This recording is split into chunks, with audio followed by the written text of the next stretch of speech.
কিন্তু মুসলমান আল্লাহ কিন্তু ভয় দেখায় বললেন, মানুষ যাও যাও, মনে রাখো তোমরা মৃত্যু ছিলে, জীবিত করলাম, সুম্মা ইউমিতুকুম, আবার মেরে ফেলবো।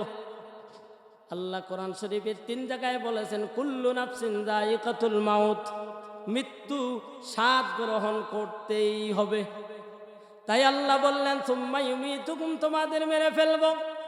ওরে মুসলমান, সুম্মা ইউমিতুকুম, এর পরের জীবন হলো আলমে বরজাখ, মানে কবরের জীবন। আল্লাহ বলল এক স্তর থেকে নিয়ে আর এক স্তরে দিলাম, এইবার এখন একটা স্তরের মধ্যে আছি। এর পরের স্তরের নাম আরবিতে বলে আলমে বরজাখ, যার নাম হলো কবরের জীবন। কবরের জীবনের মধ্যে তাকায় দেখেন, বন্ধু নাই, বান্ধব নাই, সাথী নাই, গাড়ি নাই, বাড়ি নাই, খাওয়া নাই, দাওয়া নাই, দুনিয়ার কোনো নিয়ম নীতি কবরে চলে। তাই আল্লাহ বললেন সুম্মা ইউমিতুকুম, আবার কিন্তু আমি আল্লাহ তোমাদেরকে কবরে নিয়ে যাব। এরপরে সুম্মা ইউহয়িকুম, আল্লাহ আবার আমাদের জিন্দা করবে, কবর থেকে আবার জাগাবে, কবর থেকে আবার জীবন। সুম্মা ইউহয়িকুম, এরপরে আল্লাহ তাআলা আবার কি করবেন? আল্লাহ রাব্বুল আলামিন বলেন, এইবার যখন জিন্দা করলাম, এখন দেখেন 1 মিনিট চিন্তা ভাবনা করেন, দুনিয়ার ময়দানে আমার শরীরটা ভালো, আজান হয়েছে মসজিদে, কিন্তু ওদিকে যাব না, শরীর ভালো আছে তো, কি বলেন? আমার বাড়ির কাছে একজনের হার্ট ব্লক হয়েছে, বলছে ডাক্তার রিং পরানো লাগবে, রিং পরাতে হবে, কথা বললো। বলার পরে আল্লাহর বান্দা 3টা ডাক্তারের কাছে গেছে, 3 ডাক্তার 3 রকমের রিপোর্ট শুনে রোগী আরো অসুস্থ। আশরাফ আলী থানভী রহমাতুল্লাহ আলাইহি বলেন, ওই রুগী যতই অসুস্থ, যত বড় রোগ হোক না কেন, রুগীর সামনে কখনো প্রকাশ করতে নাই। রুগীরে বলছে তোমার হাত বুলা, রিং পরাতে হবে, রিং পরাতে টাকা লাগবে 4 লক্ষ। রুগী আরো অসুস্থ, বাঁচবে? ওরে মুসলমান, আল্লাহ রাব্বুল আলামিন এতগুলো টাকা সম্পদের জিনিসপাতি দিলেন, বিনা টাকায় দিয়ে দিলেন। মানুষ ভুলে গেছি শরীরটা ভালো, যখন অসুস্থ হয়ে যায় অসুস্থ ব্যক্তিটা তখন মাথার মধ্যে টুপি নেয়, অজু করিয়া টুকটুক টুকটুক করে মসজিদের দিকে আগায়। কিন্তু মুসলমান কতজনকে দেখলাম রোগ ভালো হয়ে যাওয়ার পরে ঘুরে আর মসজিদ চেনে না, এরকম মানুষ আছে না নাই? আল্লাহ তাআলা বললেন, মানুষ তোমরা কি ভুলে গেলাম আবার মারবো, আবার জিন্দা করব? কিন্তু এই যে মারবো আর জিন্দা করব, এর মাঝখান থেকে তোমাদেরকে যে আমি আল্লাহ দুনিয়াতে পাঠাইলাম, শয়তান নামক শত্রু দিয়া পাঠাইলাম। শয়তান আমাদের শত্রু। এই আয়াতের এই আলোচনাটা বুঝতে আর একটা আয়াতে যদি যাই, আল্লাহ তাআলা বললেন, ওয়া ইয ক্বালা রাব্বুকা লিল মালাইকাতি ইন্নী জাইলুন ফিল আরদি খলিফা, আমাকে আপনাকে যখন বানাবেন, ওয়া ইয, ইয এটা হলো টাইম ভার্ব, মানে স্মরণ করো হে মানুষ ওই সময়ের কথা যখন আমি তোমাদেরকে বানাবো, একটা সিদ্ধান্ত করলাম, আর এই সিদ্ধান্তটা ব্যক্ত করলাম ফেরেশতাদের কাছে। ওয়া ইয ক্বালা রাব্বুকা লিল মালাইকাতি ইন্নী জাইলুন ফিল আরদি খলিফা। আল্লাহ যে আপনারা যেমন একত্রিত হলেন, আমি কোরআনের আয়াত পড়তেছি আর ব্যাখ্যা করে করে শোনাচ্ছি। আল্লাহ রাব্বুল আলামিন এরকম একটা মজমার আয়োজন করলেন, ওই মজমায় পৃথিবীর যত ফেরেশতা আছে সবাইকে একত্রিত করলেন। করার পরে ফেরেশতাদেরকে বলতেছেন, ও ফেরেশতারা, লিল মালাইকা, ক্বালা লিল মালাইকা, হে ফেরেশতারা, ক্বালা রব্বুকা, ক্বালা মানে আল্লাহ বলতেছেন, রব্বুকা আমাদের প্রতিপালক, লিল মালাইকা ফেরেশতাদের উদ্দেশ্য করে বলতেছেন, ইন্নী জাইলুন ফিল আরদি খলিফা। খলিফা চেনেন আপনারা? খলিফা কাকে বলে? কারা? যারা এই পোশাক বানায়, হ্যাঁ, ওখানে কি বলি? দর্জি। অনেকে খলিফাও বলি না, কিন্তু খলিফাতুন শব্দের অর্থ হলো প্রতিনিধি। আল্লাহ ফেরেশতাদের ডাক দিয়ে বলেন, ও ফেরেশতারা, আল্লাহ ফেরেশতাদের সাথে পরামর্শ করতেছেন, বলতেছেন, হে ফেরেশতারা, কিন্তু পরামর্শটার আগে আল্লাহ ফাইনাল সিদ্ধান্ত আগে নিয়েই নিছে, আমি বানাবই। কিন্তু ফেরেশতারা কি বলে একটু আল্লাহ শুনতে চাচ্ছেন। ফেরেশতাদের যখন বলল, জমিনের ভিতর আমি প্রতিনিধি বানাতে চাই, ফেরেশতারা দেখেন আমার আপনার পক্ষ না নিয়ে ফেরেশতারা কি বললেন, কলু, সব ফেরেশতারা একসাথে হইয়া একজনকে বলছে তুমি সবার পক্ষ থেকে বলো। কলু, সবাই মিলে বলতেছেন, আতাজালু ফিহা মান ইফসিদু, আল্লাহ দুনিয়াতে আবার এমন কিছু বানাবেন, এমন একটা জাতি বানাবেন যেই জাতি দুনিয়ার মধ্যে গিয়া দাঙ্গা হাঙ্গামা করবে। ইফসিদু মাই ইফসিদু ফাসাদা ইফসিদু, তাহলে ইফসিদু ফিহা ওয়া ইয়াসফিকু দিমা, দুনিয়ার ভিতরে তারা দাঙ্গা হাঙ্গামা ফাসাদ ঝগড়া বিবাদ মারামারি আছে না নাই?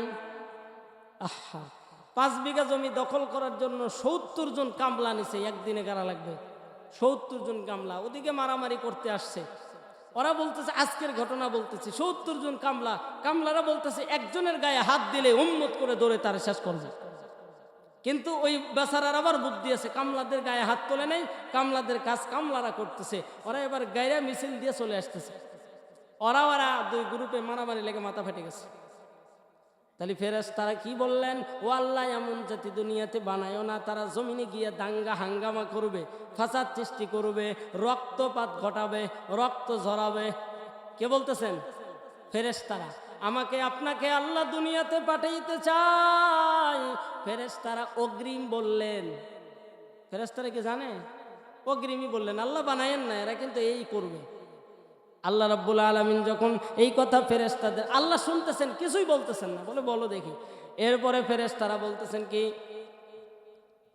ওয়া নাহনু নুসাব্বিহু বিহামদিকা ওয়া নুকদ্দিসু লাক। ও আল্লাহ, ফেরেশতাদেরকে কেন বানাবেন? মানুষকে কেন বানাবেন? ওই বান্দারা দুনিয়াতের ময়দানে এখানে এসে বলতেছেন সুবহানাল্লাহ, আলহামদুলিল্লাহ, আজান দেওয়ার পরে আল্লাহু আকবার সিজদা দিতেছেন। দেন না আপনারা? যখন সিজদা দেন আল্লাহ তাআলা বলতেছেন, আল্লাহ ওয়া নাহনু নুসাব্বিহু, আমরাই তো আপনার পবিত্রতা ঘোষণা করি, আমরাই তো আপনার শুকরিয়া আদায় করি। তাহলে তাদের আবার কি দরকার?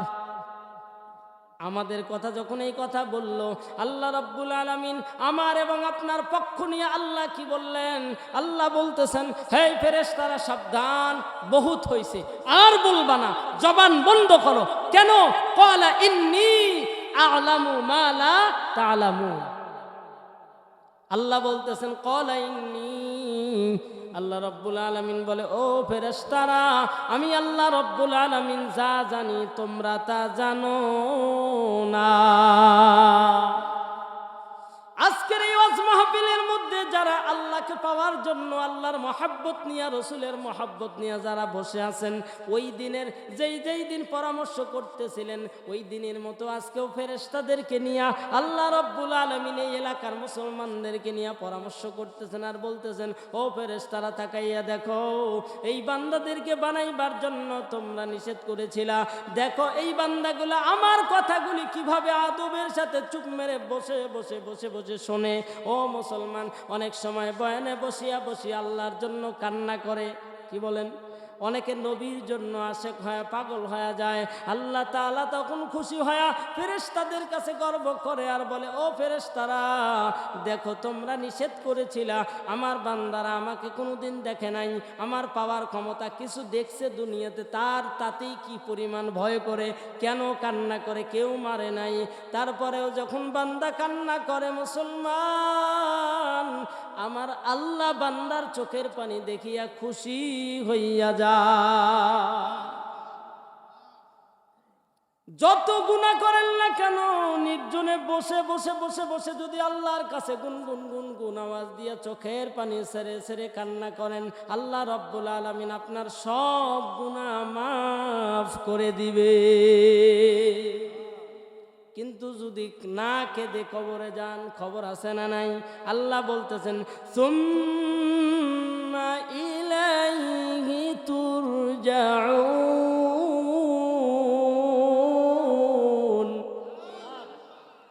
এবার আল্লাহ বই দেখালেন, সুম্মা ইলাইহি, আশাই লাগবে আমার দিকে, কোনে যাও, যাও, ছেড়ে দিছে আল্লাহ।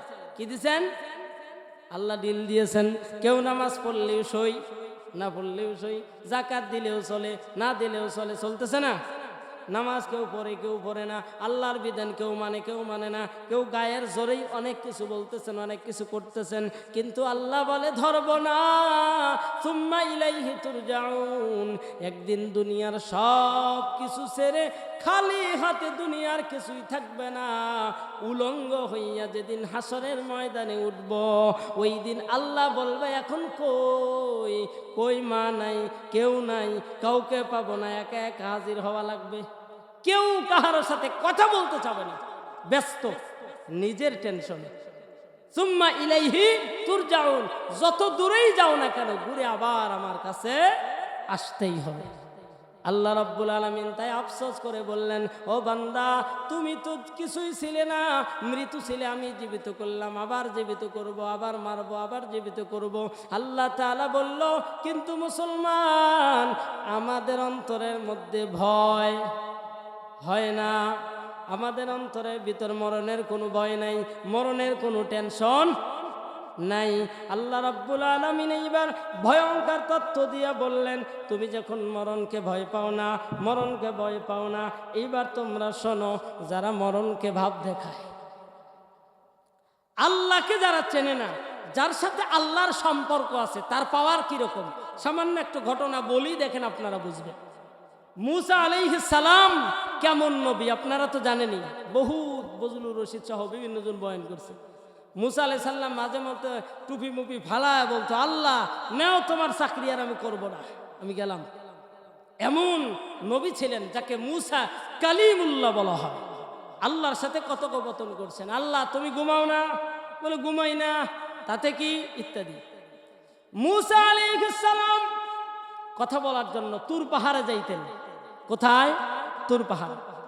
মুসা আলাইহিস সালাম তুর পাহাড়ে যাওয়ার জন্য রেডি হয়ে গেল, যাইতেছেন, রওনা দিব। রাস্তার ভিতরে হঠাৎ করে মুসা নবীর সামনে একজন মহিলা মানুষ দাঁড়ায় গেল। নবী যারা, সিদ্দিক যারা, সলেহিন যারা, আমলিয়াত মানুষ যারা, তারা কোনোদিন মেয়েদের চোখে চোখে চোখ রেখে কথা বলবে।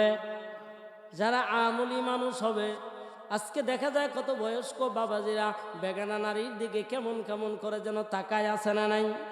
ওরে মুসলমান, না না, তাকানো যাবে না। আমার নবী, আপনার নবী, মায়ার নবী, দয়ার নবী কেমনে মা বোনদের সাথে আচরণ করলেন, তাকাইলেন, ব্যবহার করলেন। মুসা কালিমুল্লাহর সামনে যখন মহিলাটা দাঁড়ায় গেল, আল্লাহর নবী মুসা নিচের দিকে আছেন তাকায়া। কোন দিকে? নিচের দিকে তাকায় আছেন। আমরা হলে সামনের দিকে তাকায় নাকি?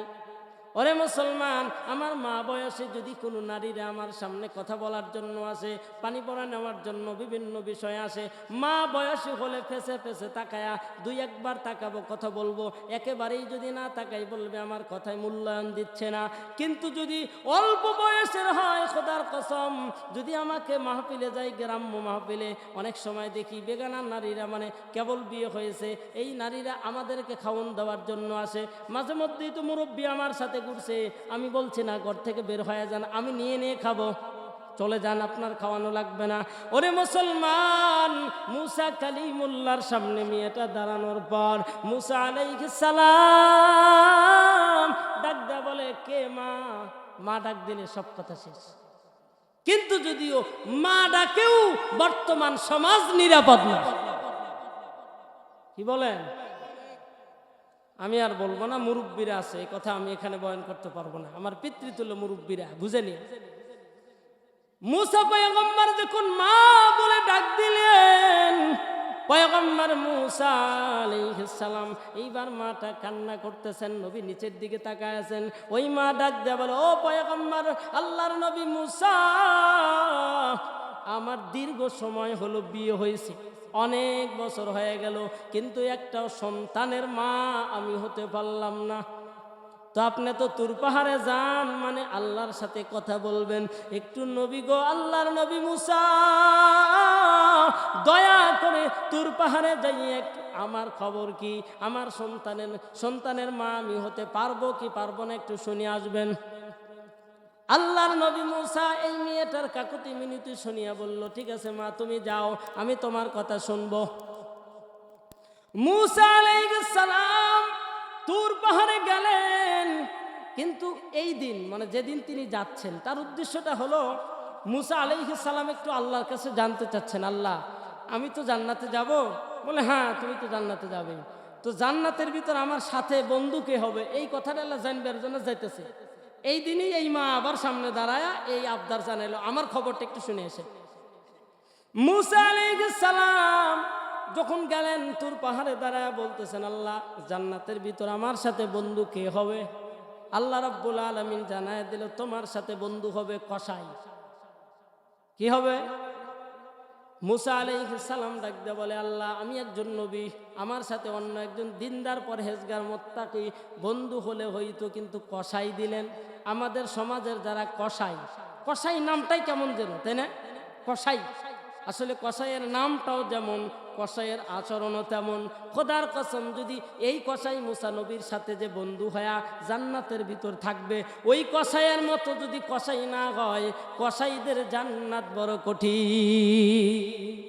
আপনি যদি বলেন ফতুয়া কোন থেকে দেন, কোরআন থেকে। আল্লাহ বললেন ওয়াইলুল লিল মুতাফফিফিন,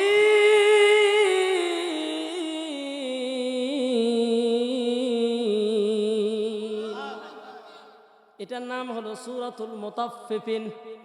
মানে ওজনে যারা কম দেয়, ওজনে যারা কম দেয়। কসাইরা যতই আপনাকে ওজন বেশি করে দিই, কম হয় কি হয় না? হাড্ডি দেওয়ার দরকার নাই, তারপরে একটা হাড্ডি কোন জায়গা দিয়ে দেয়, লা ইলাহা ইল্লাল্লাহ, জোরে লা ইলাহা, লা ইলাহা ইল্লাল্লাহ, লা ইলাহা, হয় না লা ইলাহা, লা ইলাহা ইল্লাল্লাহু মুহাম্মাদুর রাসূলুল্লাহ সাল্লাল্লাহু আলাইহি ওয়াসাল্লাম।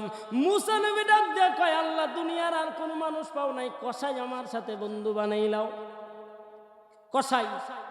মুসা নবী সন্তুষ্ট না, মুসা নবী ভালো না। তো ঠিক আছে, এই কসাই কে আমি একটু দেখব। ঠিক আছে তুমি দেখো। কসাইয়ের নাম ঠিকানা সব আল্লাহ তাআলা মুসা নবীকে দিয়ে দিলেন। মুসা আলাইহিস সালাম এইবার ডাক দিয়ে কয়, আল্লাহ আমার খবর তো জানাইলা, কিন্তু রাস্তার মধ্যে এক মহিলা আমাকে আবদার জানাইলো। ওই মহিলা তো সন্তানের মা হতে পারে না, দীর্ঘ বছর হয়ে গেল। খবর কি? আল্লাহ রাব্বুল আলামিনের কাছে যখনই বললেন, আল্লাহ জবাব দিয়ে বললেন, যেই মহিলা তোমার সামনে দাঁড়াইছে, এই মহিলা কোনোদিন সন্তানের মা হতে পারবে না।